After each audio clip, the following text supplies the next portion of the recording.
What happens when one of Hollywood's most beloved actors walks onto a daytime talk show and refuses to play by the rules?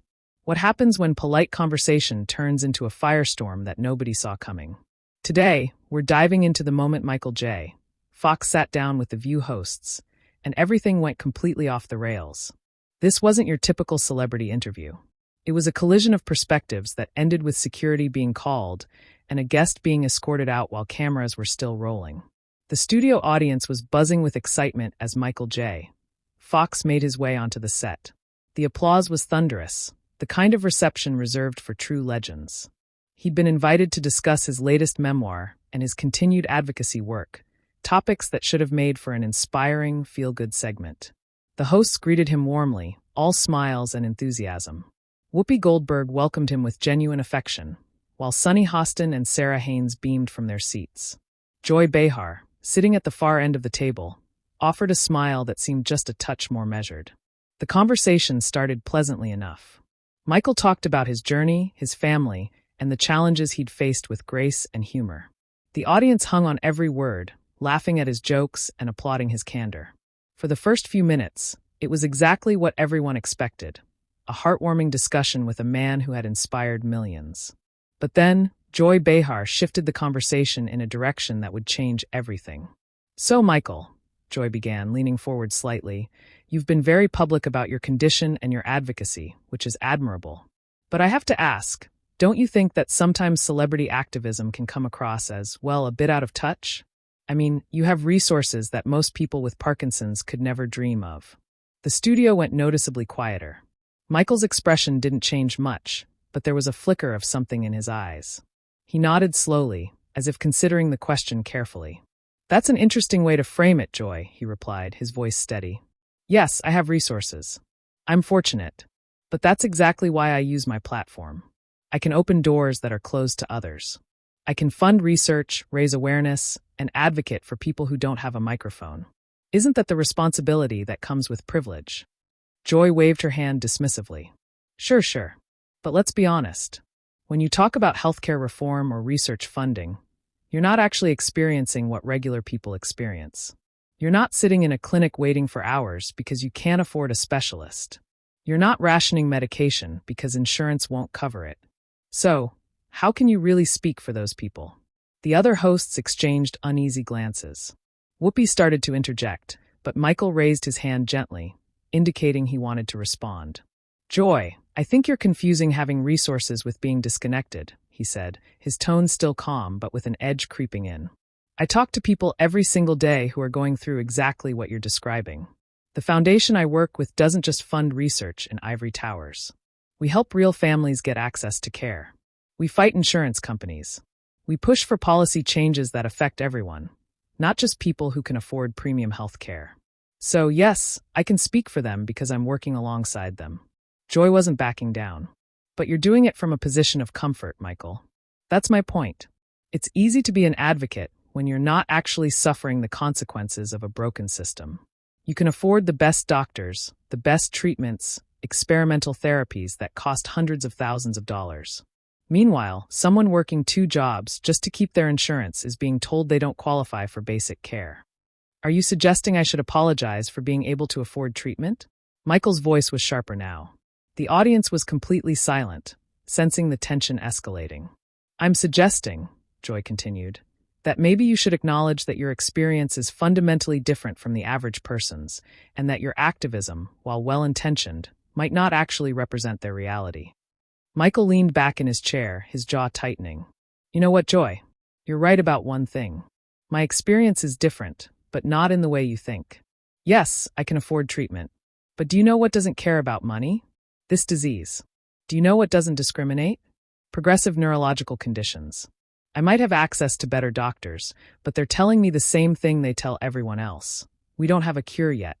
We're doing the best we can. Keep fighting. The desperation I feel is the same desperation that every person with Parkinson's feels. The fear is the same. The frustration is the same. Money doesn't make that go away." Joy opened her mouth to respond, but Michael wasn't finished. "And here's what really gets me about your argument," he continued, his voice rising slightly. "You're essentially saying that because I have money, I should shut up and not advocate for change. That my voice is less valid because I'm not poor enough or struggling enough. That's not just wrong, it's dangerous. Should wealthy people not fight for better schools because their kids go to private ones? Should healthy people not care about healthcare because they're not sick? That's not how social progress works, Joy. I'm not saying you should shut up, Joy shot back, her own voice getting louder. I'm saying you should be more aware of your privilege and not pretend that your advocacy is the same as lived experience. I never pretended that. Michael's hands were shaking now, though it was unclear if it was from emotion or his condition. I've always been upfront about my advantages, but I'm not going to apologize for using them to help people. That's what you don't seem to understand. This isn't about me positioning myself as some kind of everyman. It's about using whatever platform and resources I have to make things better for everyone. Sunny Hostin tried to jump in, clearly attempting to de-escalate. I think what Michael is saying is that advocacy comes in many forms. But Joy wasn't letting it go. No, Sunny. What I'm hearing is someone who's defensive about being called out for essentially performing activism from a place of privilege. That word, performing, hit like a bomb. Michael's face flushed red. The audience gasped audibly. Performing? He said, his voice dangerously quiet. You think this is a performance? You think the 20-plus years I've spent building a foundation, funding research, and talking about something that's taken so much from me is just an act? When one of Hollywood's most beloved actors walks onto a daytime talk show and refuses to play by the rules, sparks are bound to fly. What began as a warm, uplifting interview soon spiraled into one of the most intense exchanges daytime TV had seen in years. When Michael J. Fox sat down with The View, and everything went completely off the rails. The studio audience erupted in applause as Michael entered the set, smiling and gracious as ever. He was there to promote his new memoir and discuss his ongoing work in Parkinson's research, a subject close to his heart. The hosts greeted him warmly. Whoopi Goldberg's affection was genuine. Sunny Hostin and Sarah Haynes were glowing, but Joy Behar's polite smile carried a hint of caution. For the first several minutes, the conversation was exactly what everyone expected: heartfelt, funny, and deeply human. Michael talked about family, resilience, and the unpredictable challenges of living with Parkinson's. The audience laughed, applauded, and leaned in. But then Joy changed the tone. So, Michael, she began, leaning forward, you've been very open about your illness and your activism, which is admirable. But don't you think celebrity activism can come across as a little out of touch? You have resources that most people with Parkinson's could never dream of. The audience fell quiet. Michael paused, then gave a small nod. That's an interesting question, Joy, he said evenly. Yes, I have resources. I'm lucky. But that's exactly why I do what I do. I can use my platform to raise awareness, fund research, and open doors that would otherwise stay closed. Isn't that part of the responsibility that comes with privilege? Joy's smile thinned. Sure, but let's be honest. When you talk about healthcare reform, you're not standing in line at an underfunded clinic. You're not rationing meds because insurance won't cover them. So, how can you truly speak for those people? Michael stayed composed, though a hint of tension crept into his voice. Joy, having resources doesn't mean I'm disconnected. I work directly with patients and families. My foundation doesn't just write checks. It funds programs, supports research, and helps people get real access to care. I'm not speaking for them. I'm working with them. Joy shook her head. But you're doing it from a place of comfort. That's my point. It's easy to fight for a cause when you don't have to live through the system's failures yourself. Michael's tone sharpened. Are you suggesting I should apologize for being able to afford treatment? Joy leaned back. I'm suggesting that maybe your advocacy looks different from the reality most people face, and that it's okay to admit that. Michael's jaw tightened. You're right. My experience is different, but not in the way you think. Money doesn't cure this.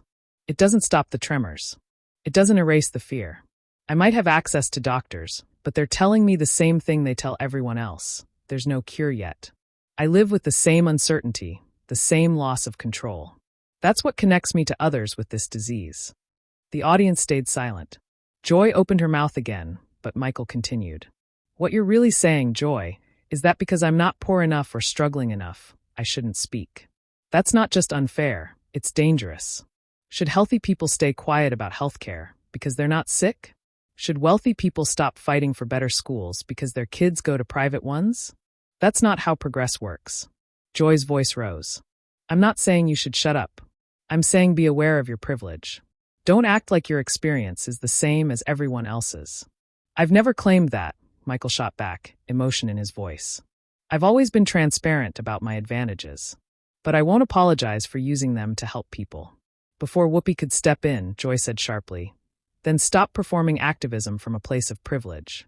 The word hung in the air like a slap. Michael froze. Performing? He repeated quietly.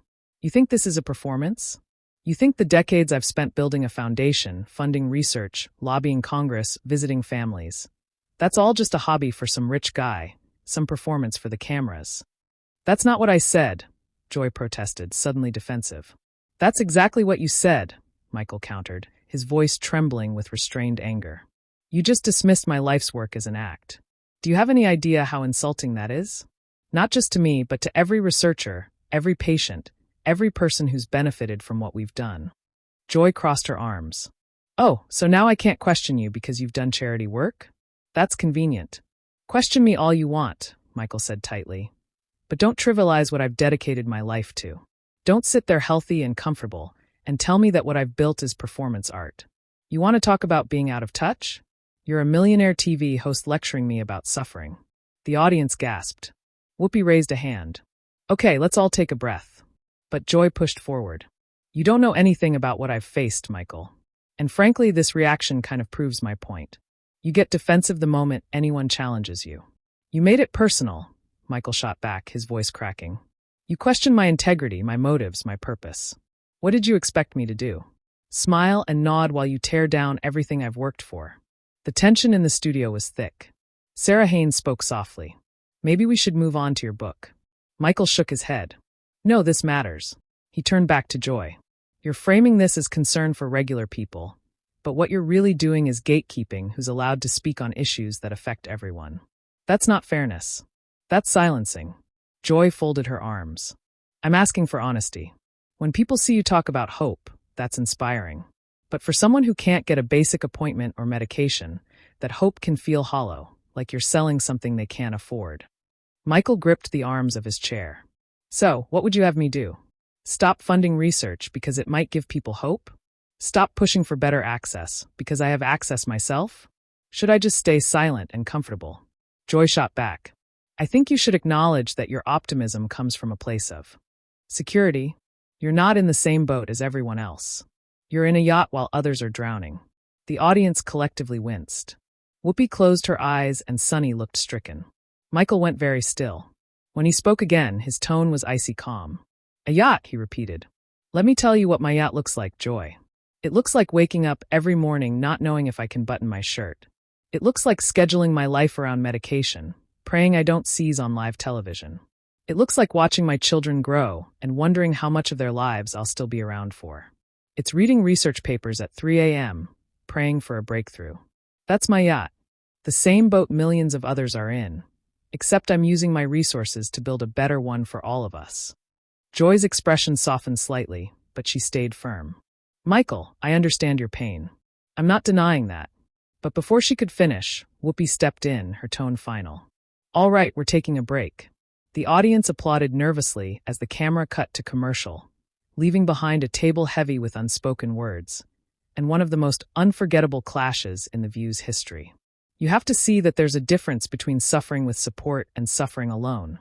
Joy continued once they were back on air. You have a team of people helping you. You have access to every possible treatment. Most people don't have that. And when you don't acknowledge that difference, it feels dismissive of their reality. I acknowledge it constantly, Michael said, his voice rising. Every speech I give, every interview I do, I talk about the disparities in healthcare. I talk about how wrong it is that zip code and income determine quality of care. I've testified before Congress about this exact issue. So, for you to sit there and accuse me of not acknowledging it is either incredibly ignorant or deliberately dishonest. Joy's face flushed with anger. Ignorant? You're calling me ignorant now. If the shoe fits, Michael shot back. You clearly haven't bothered to actually follow my work, or you'd know that everything you're accusing me of is the opposite of what I actually do. You came into this conversation with a preconceived narrative, and you're sticking to it regardless of the facts I'm presenting. Oh please, Joy scoffed. Don't act like you're some misunderstood martyr here. You're a celebrity who gets praised constantly for doing the bare minimum. Oh, Michael J. Fox started a foundation. How amazing. Meanwhile, there are nurses and caregivers and actual healthcare workers in the trenches every day who don't get a fraction of the recognition you do. The bare minimum? Michael looked genuinely stunned. We've raised over $2 billion for Parkinson's research. We've funded studies that have led to major breakthroughs in understanding the disease. We've helped thousands of patients get access to clinical trials and treatment options they wouldn't have had otherwise. And you call that the bare minimum? What have you done, Joy? Besides sit here and tear down people who are actually trying to make a difference. The studio went completely silent. Joy's mouth opened and closed, her face reddening. Sunny put her hand over her mouth. Whoopi leaned forward, about to intervene, but Joy found her voice first. How dare you, she said, her voice shaking with rage. How dare you suggest that I don't contribute or care about important issues? I've used this platform for years to advocate for causes I believe in. Just because I'm not sick doesn't mean I don't care about healthcare. But apparently being sick and advocating for healthcare means I'm performing, Michael countered sharply. You can dish it out, but you can't take it. Is that it? You can question my entire life's purpose, but the second I question what you've actually done, suddenly I'm out of line. Joy stood up abruptly, her chair scraping loudly against the floor. You know what? I don't have to sit here and be insulted by someone who's apparently forgotten that this is my show. Actually, it's our show, Whoopi interjected firmly, trying to regain control. And Joy, sit down. Michael, let's all take a breath. But Joy remained standing, pointing at Michael. No, I'm done. I asked a legitimate question about privilege and activism, and instead of having a mature conversation about it, he's attacked me personally, questioned my integrity, and acted like because he has a disease, he's beyond criticism. Michael stood up as well, facing her directly. You didn't ask a legitimate question. You came at me with an agenda. You wanted to make me look like some out-of-touch rich guy who doesn't understand real problems. And when I pushed back with actual facts about the work I do, you doubled down and insulted me further. So yeah, I questioned your integrity, because you've shown you don't have any. Get out, Joy said suddenly, her voice sharp and final. The audience gasped. Sunny's eyes went wide. Sarah looked at Whoopi for guidance. Whoopi stood up quickly. Joy, you can't just. I absolutely can, Joy cut her off. This is my segment. I brought him on to discuss his book, and instead he's turned it into a personal attack against me. I don't have to tolerate this. Michael, I think you should leave. Michael laughed, but there was no humor in it. You brought me on to ambush me with bad faith questions, and now you're kicking me out because I didn't roll over and take it? This is unbelievable. You were rude. You were disrespectful. And you insulted me on live television, Joy said, her voice rising.